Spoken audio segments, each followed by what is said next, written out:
Então, eu vou começar chamando o professor Carlini, que gostaria de fazer alguns comentários, e depois vou abrir para a plateia, para as dúvidas da plateia aos palestrantes. Será muito breve. Nós deixamos na pasta de vocês todos uma folha onde a gente mostra que, no Brasil, na década de 70, já foram feitos muitos trabalhos experimentais com canabidiol. Eu estou falando isso porque na palestra da Catiele, eu acho... Professor, o som não está, pelo menos aqui para a mesa, não está adequado. Não está saindo? Agora sim. Na palestra é mostrado que em 1970 Israel tinha começado o estudo a esse respeito. Na realidade, foram Brasil e Israel. Eu trabalhei junto com o professor Mechula na década de 70, eu aqui, ele lá, era químico, obtinha o CBD puro e mandava para nós fazermos as pesquisas. Nós fizemos 7 trabalhos, foram publicados em revistas no exterior, e é uma das coisas que foi dita aqui que eu acho importante. Ninguém leu. Por quê? Porque existia realmente um bloqueio cultural aqui no Brasil e fora do mundo, porque foram publicados 2 trabalhos ou 4 trabalhos em inglês a respeito de um assunto chamado cannabis. Esse é um assunto que eu acho importante a gente situar. Baseado nisto, eu acredito também que, se nós encontrarmos um meio mais eficiente de atuarmos a nível do governo brasileiro, não vai sair muita coisa, não. E eu não estou disposto, e não sei se o CEBRIS está disposto a fazer um 5º, um 6º e um 7º simpósio internacional. Então, surgiu uma ideia aqui, da minha cabeça meio maluca, que eu gostaria de propor. O deputado Paulo Teixeira virá aqui no sábado. Ele é um deputado federal que lida muito com problemas de leis no Congresso Nacional sobre drogas. Está aí o deputado? Não, você me aprontou? Tá bom. E ele, sábado, virá aqui, e ele está tentando, nós já mandamos carta da presidenta da República, tentando encontrar uma maneira de fazer com que a presidenta da República saiba do assunto e decida de uma maneira que nós não conseguimos decidir de modo nenhum. Olha, eu conheço pessoalmente o atual ministro da Saúde, conheço bem o ministro da Saúde que acabou de sair, conheço bem o que foi ministro da Justiça, que foi o doutor Miguel Reale Júnior. Por mais que eles queiram sozinhos, eles não conseguem também. Então, a minha proposta é simples, com isso eu encerro. No sábado aqui, nós conversarmos com o deputado Paulo Teixeira e organizarmos uma tentativa, junto com o deputado Paulo Teixeira, de chegar até a presidente da República. Olha, senhora, presidente, estão aqui as crianças brasileiras, estão aqui os sofredores todos, e estamos aqui em frente à senhora, que é o Estado, né? Representa o governo, que representa o Estado. O que se pode fazer para ser isso? Bem curto e bem grosso, conforme disse a Catiela. Acho que tem que ser assim. É isso que eu queria dizer. Desculpe a interrupção. Muito obrigado, professor.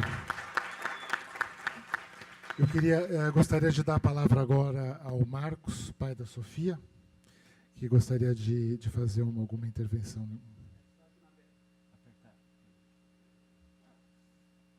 Bom, só na verdade que acho que faltou um pouco na apresentação da Margarete, de colocar que a gente está com essa intenção de fazer uma pesquisa, a gente está aqui nesse meio que tem muitos, é um meio acadêmico, né? Então, que a gente já está com várias crianças que estão usando CBD cadastrado na PEP, o Instituto Estadual do Cérebro já deu apoio para fazer exames de sangue, etc., testes observacionais, né? E a gente queria convidar vocês que representam instituições, né, para fazer a pesquisa mesmo com CBD, com essas pessoas que já estão utilizando, entendeu? A gente já tem esse cadastro de pessoas, a gente precisa de instituições, da universidade, parcerias para conseguir fazer essas pesquisas. Inclusive, você viu, assim, a gente acabou não falando muito, mas tem várias questões de pensar, até como a gente está falando muito do HempMed, né, do óleo do HempMed, e a gente viu que foi criticado pela própria professora que estava aqui, esqueci o nome dela, que criticou, né?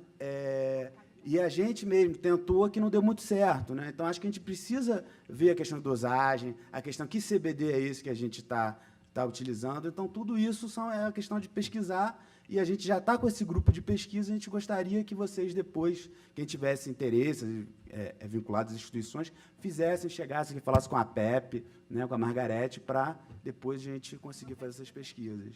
Está ótimo. Obrigado, Marcos. Isso será lembrado. O professor Ben gostaria de fazer uma intervenção. Yes, thank you. Just otherwise, I'm going to hear myself in Spanish. In Portuguese, I apologize. Now that I've alienated everybody, I'm sorry about that. I just wanted to respond to that really important message that before coming here, I was very, very impressed to hear that the Brazilian government have committed to something called Science Without Frontiers, that allows links between Brazilian universities and universities around the world, including the UK, where researchers can be funded to move between universities and undertake research. And I think that's something that from the network of researchers outside Brazil that I work with, we would be incredibly enthusiastic to partner with Brazilian academics, use this program to get an interchange going and try and drive work around the area of CBD forward. Let's use it.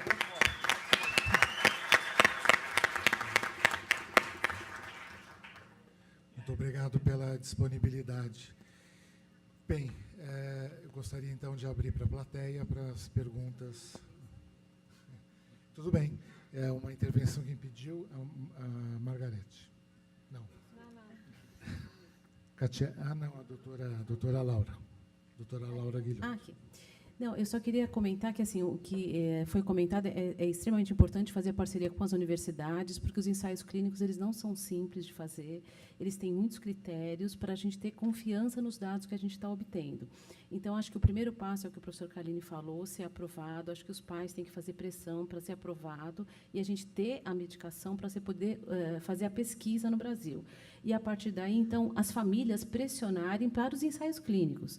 Porque, assim como eu estava comentando com a doutora Aranha, por exemplo, a PAI de São Paulo, onde eu também trabalho, ela fez um trabalho pioneiro, assim como outras organizações no mundo inteiro, que eram associações de pais, e que mudaram o cenário da deficiência intelectual no mundo inteiro.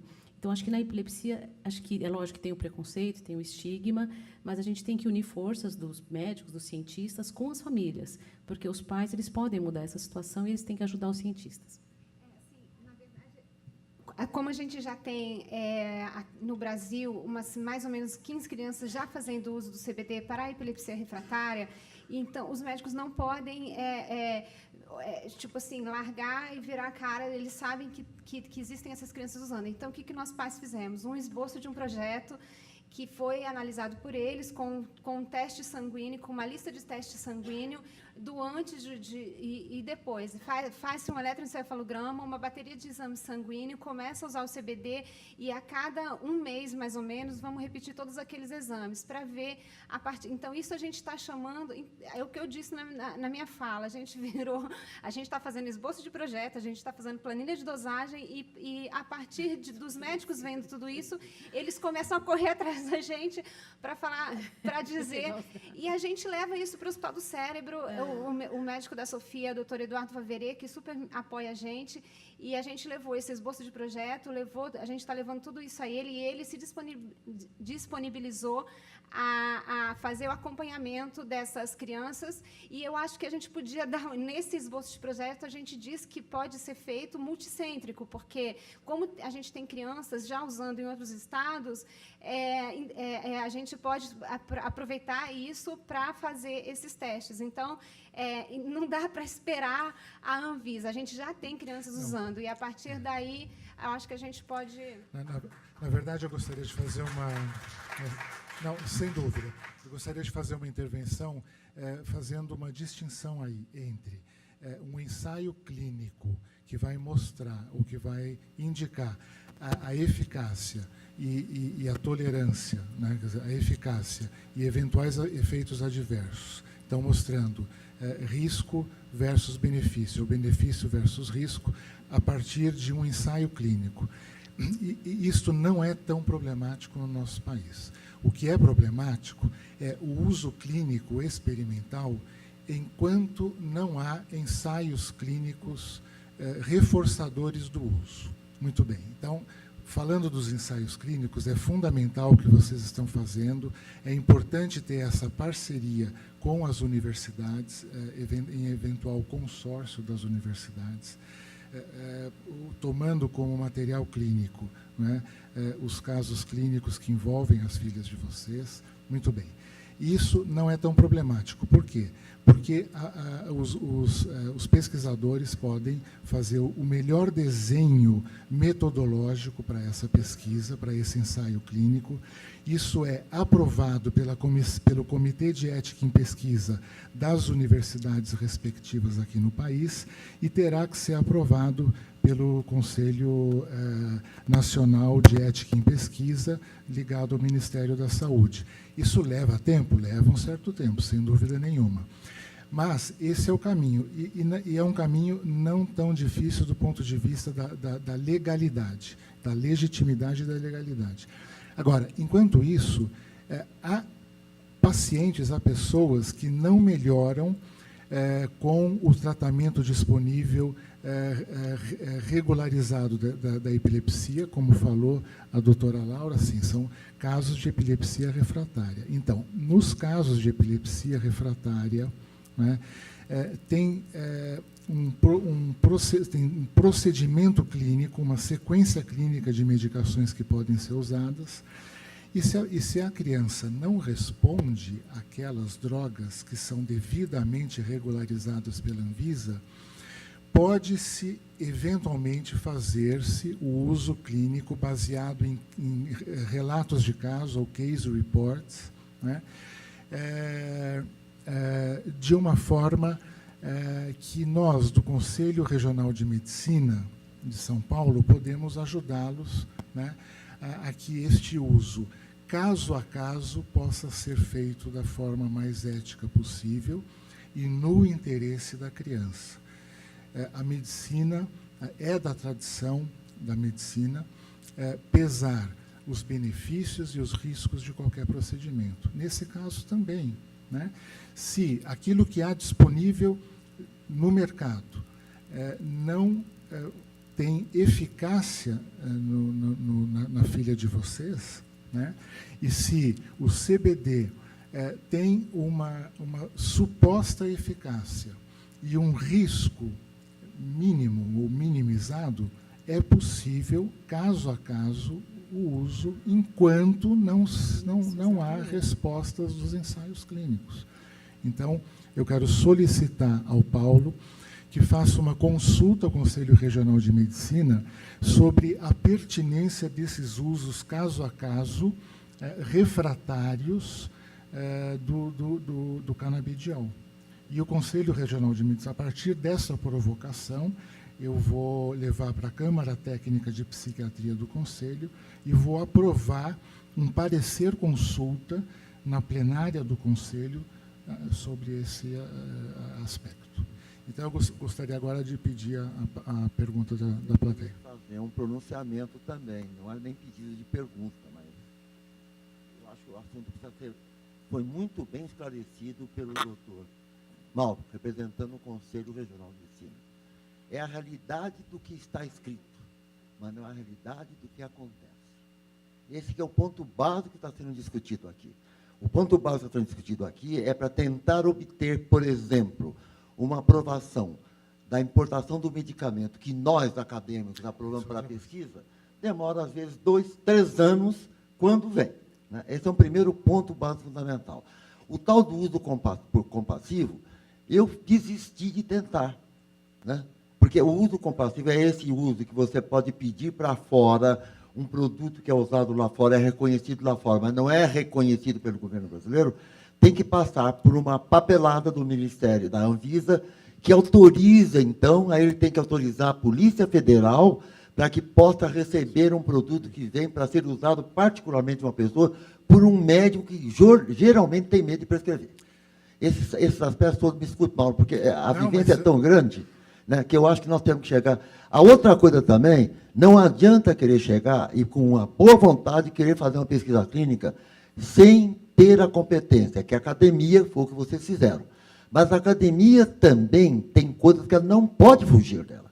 A academia não pode chegar, não, está tudo assim, mas eu vou fugir da lei, vou fazer isso, porque isso daí cria um pânico, cria simplesmente um mundo assim, que estamos vivendo num acampamento. Nós temos que viver dentro das regras. O que nós temos que fazer é mudar as regras, é mudar as leis. Enquanto nós não conseguimos, não podemos querer bancar os revolucionários. Porque porque com isso nós não iremos chegar a lugar nenhum. Acho que é muito importante isso, né? Agora, veja, a CONEP, a Comissão Nacional De Ética em Pesquisa. de Ética em Pesquisa, a Comissão Nacional de Pesquisa, eu trabalhei o tempo que eu fui secretário nas organizações, eu tentei bloquear, como membro do Ministério da Saúde, num cargo logo abaixo do ministro, falei, olha, não funciona. Não funciona porque tinha interesses econômicos enormes por trás disso. E nós, da academia, sabemos e temos que lutar contra isso. Agora, é por isso que eu disse, não basta mais a academia está insuficiente. Tem que encontrar com apoio popular. E esse apoio popular é forçar através daqueles que... Agora vai haver eleição, então eles vão prometer tudo. Né? E outra coisa, o CEBRID pode fazer isso. Não, Paulo, o CEBRID, né? Vai poder fazer... Não, o CEBRID, claro. Claro. Tudo bem. O Conselho ele não tem jurisdição sobre as mudanças das leis, claro, mas nós podemos nos posicionar ética e tecnicamente a respeito dessa pertinência, e faremos, certamente faremos, tá bom? 3 perguntas. Posso aproveitar e fazer uma provocação? Pode. Antes das 3 perguntas? Pode, lógico. Os médicos têm muito medo de prescrever. Não. Eu sei que o Conselho Regional de Medicina está estudando essa questão, mas qual é a tendência, qual é a ideia, qual é a sua posição, doutor Mauro?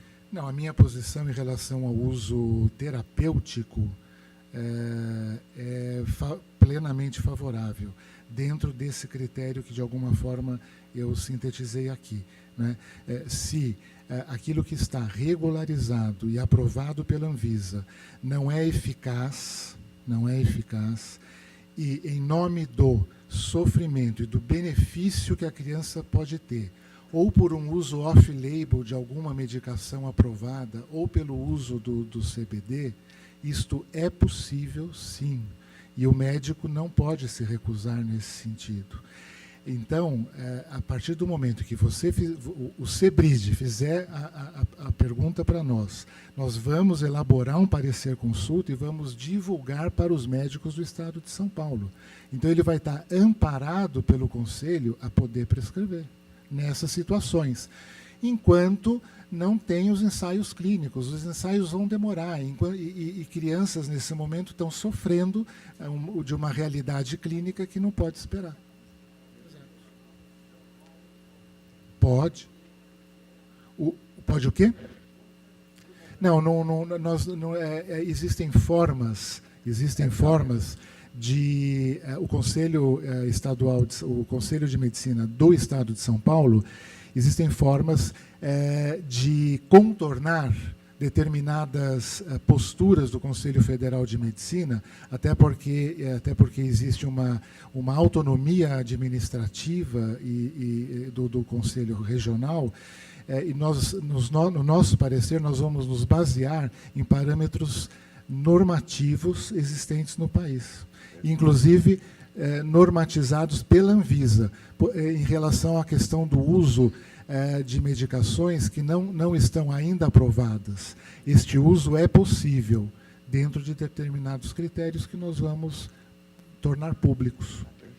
Fantástico, eu acho. Eu tenho uma pergunta, primeiramente, e depois uma colocação a fazer. A pergunta para o doutor Ben. Algum estudo foi feito através do eletroencefalograma alterado? Por exemplo, meu filho tem ponta-onda contínua do sono, mas 2 anos sem crise. O CDB altera, melhora esse eletroencefalograma? Ele diminui a ponta-onda?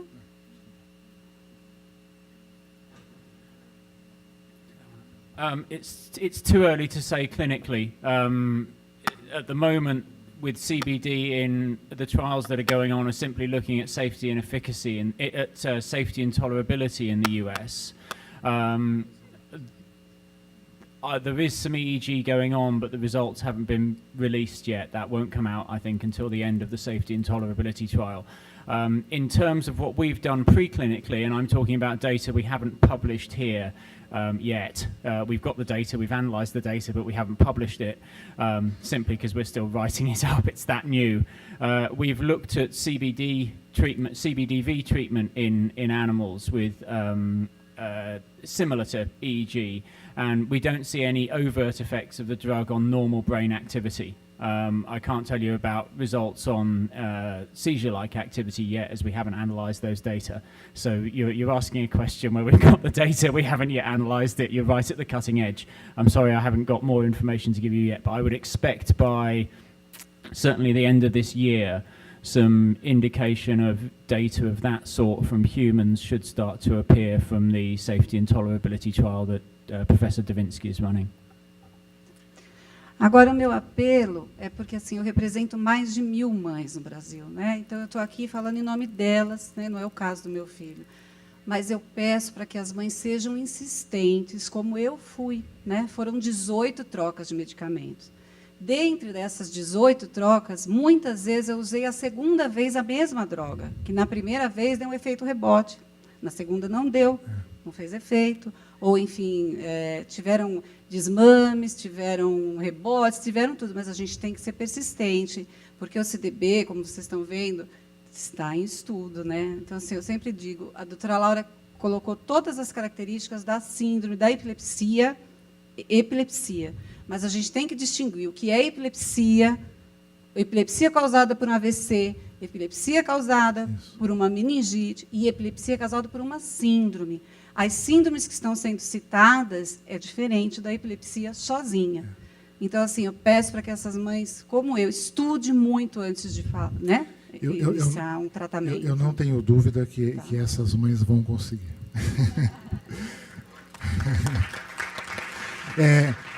Aquele rapaz pediu a palavra, mas antes tinha levantado uma outra pessoa lá. Então, são as duas últimas perguntas. O senhor, nome?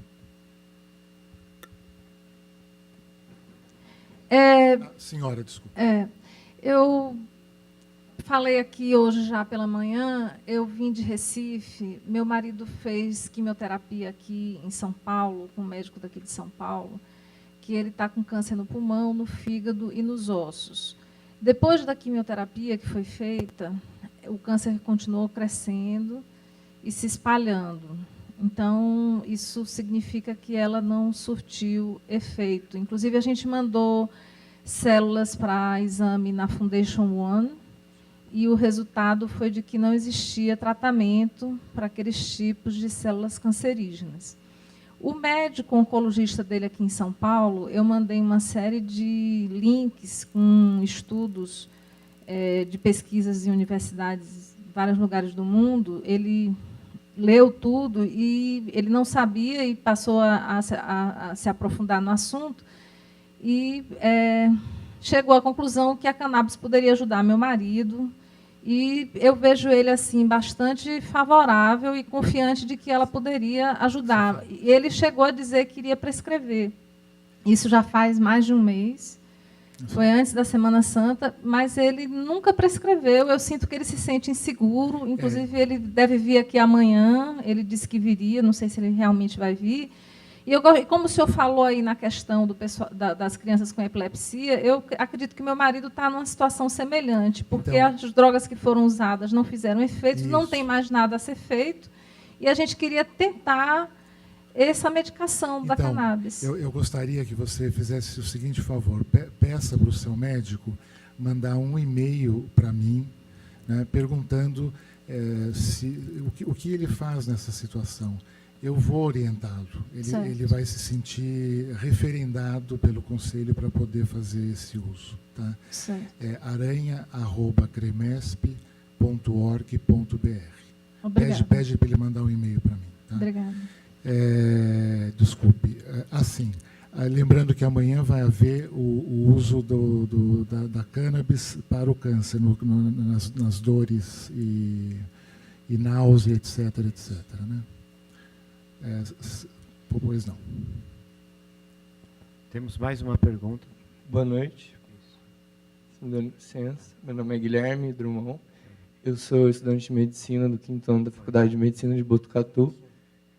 E eu queria primeiro agradecer e parabenizar o professor Carlini e todos os palestrantes. Eu me emocionei até nesse simpósio. Achei muito legal. Eu acredito também na pesquisa.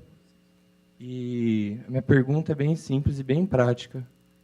Eu queria saber, ainda mais nesse ano que a formação médica está mudando tanto, com programas de saúde da família, Provab, etc.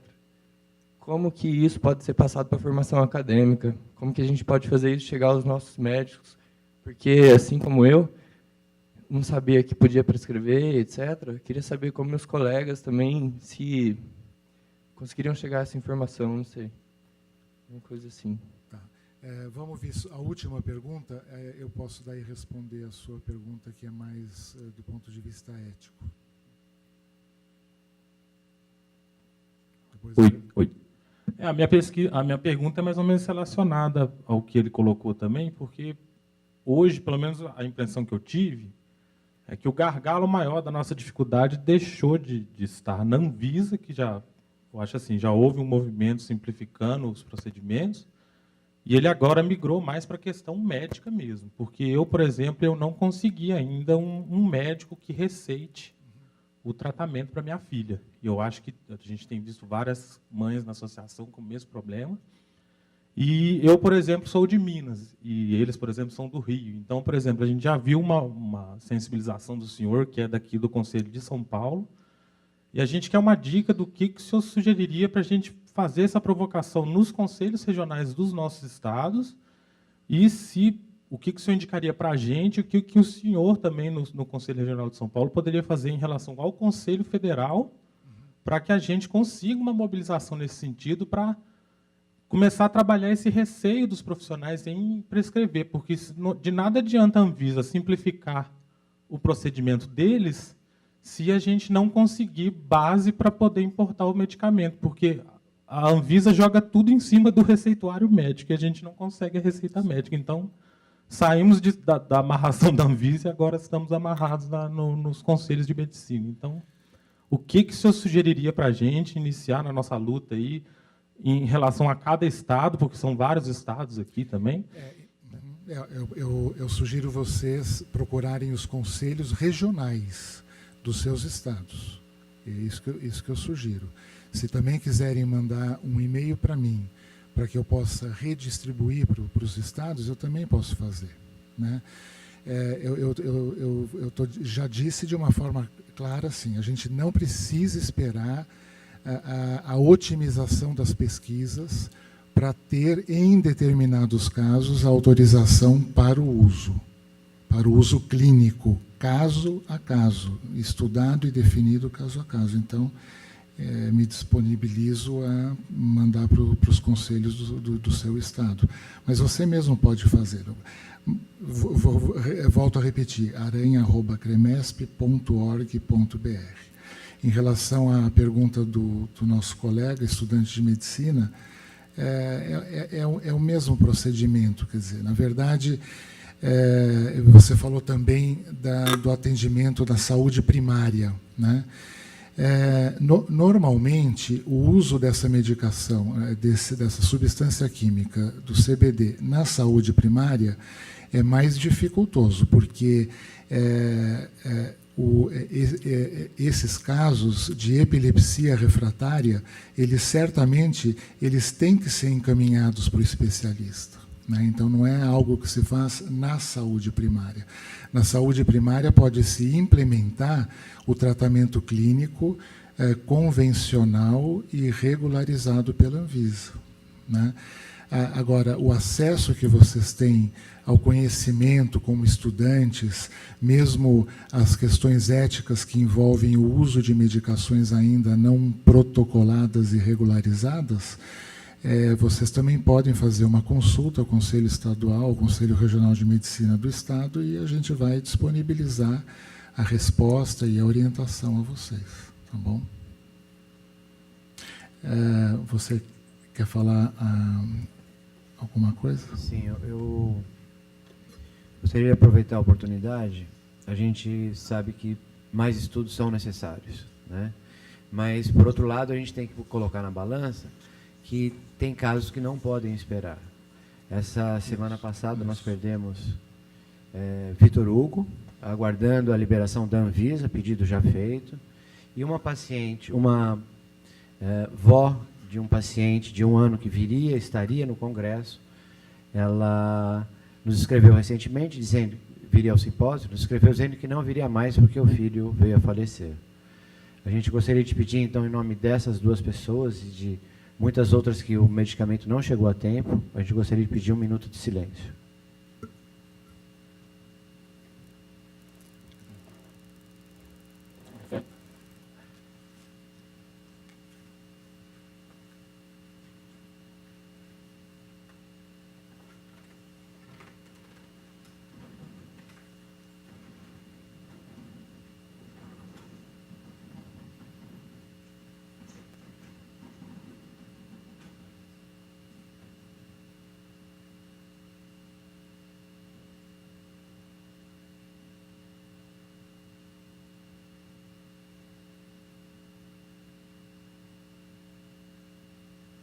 Muito obrigado a todos.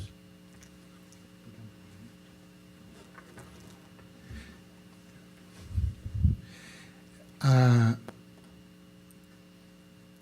medicina, ou o médico, ele, em situações limite, em situações em que os protocolos, as diretrizes não solucionam o sofrimento físico ou mental do seu paciente,